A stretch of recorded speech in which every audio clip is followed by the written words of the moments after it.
Hello cooking crazy channel में तमारू स्वागत है। आज बनावीशुं भरेल डુંગળીનું શાક। तो चलो रेसिपी शुरू करिए।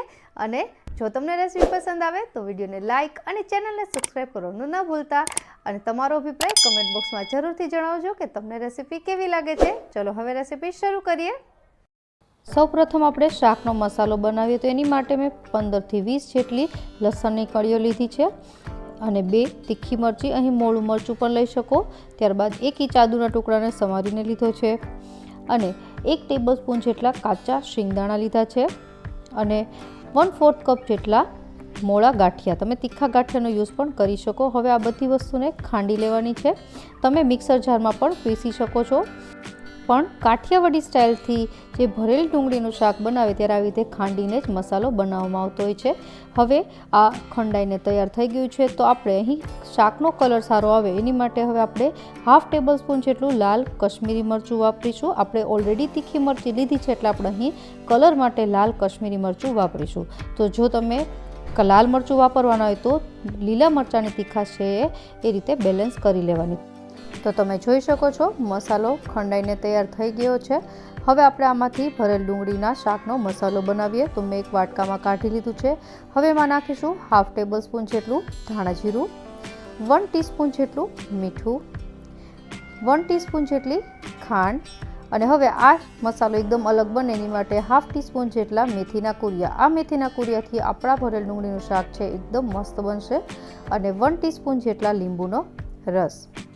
ત્યારબાદ 1 ટીસ્પૂન જેટલું તેલ નાખી અને થોડા કોથમીરના પાન નાખી દેવાના અને સરસ રીતે મિક્સ કરી લેવાનું।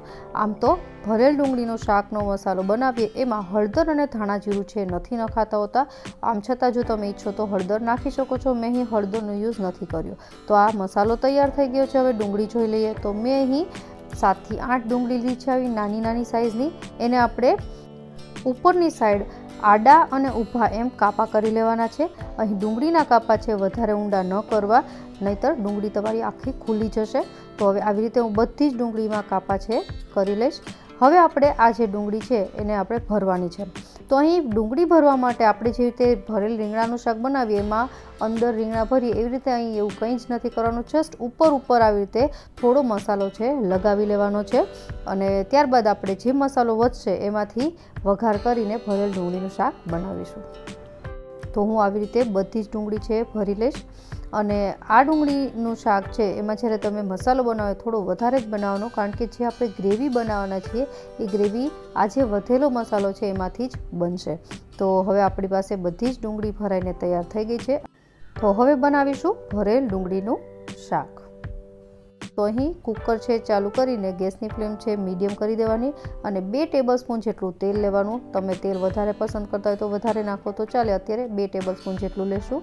તેલ ગરમ થઈ ગયું છે તો 1/4 ટીસ્પૂન જેટલી રાઈ, 1/4 ટીસ્પૂન જેટલું જીરું, 1/4 ટીસ્પૂન જેટલી હિંગ અને આ બધી વસ્તુ છે એ રાઈ જીરું તતરી જાય ત્યારબાદ આપણી પાસે જે મસાલો બચ્યો છે એમાં નાખી દેવાનો।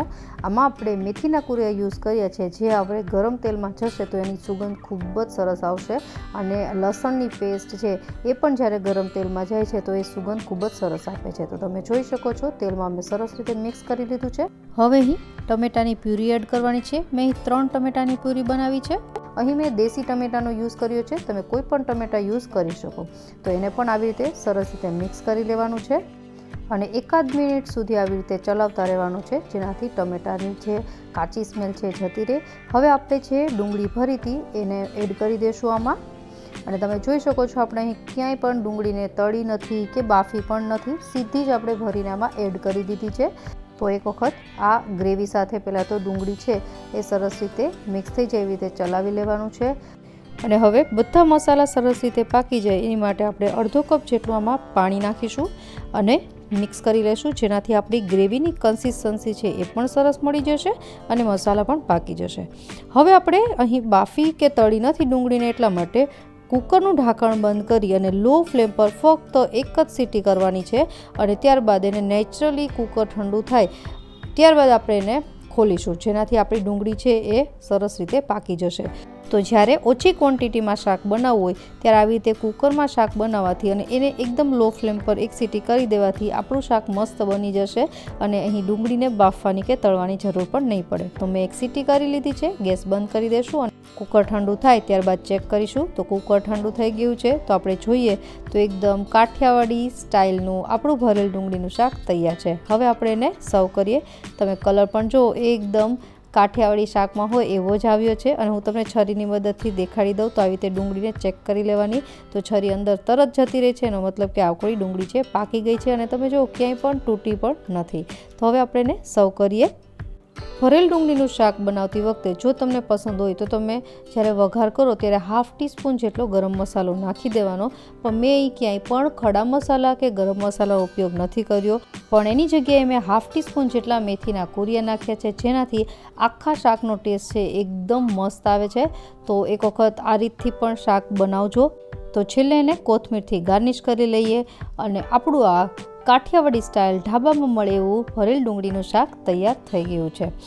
આશા રાખું કે તમને રેસીપી પસંદ આવી હશે. જો રેસીપી પસંદ આવી હોય તો વિડીયોને લાઇક અને ચેનલને સબસ્ક્રાઈબ કરવાનું ન ભૂલતા. મળીએ નવી રેસીપી સાથે. ત્યાં સુધી બાય.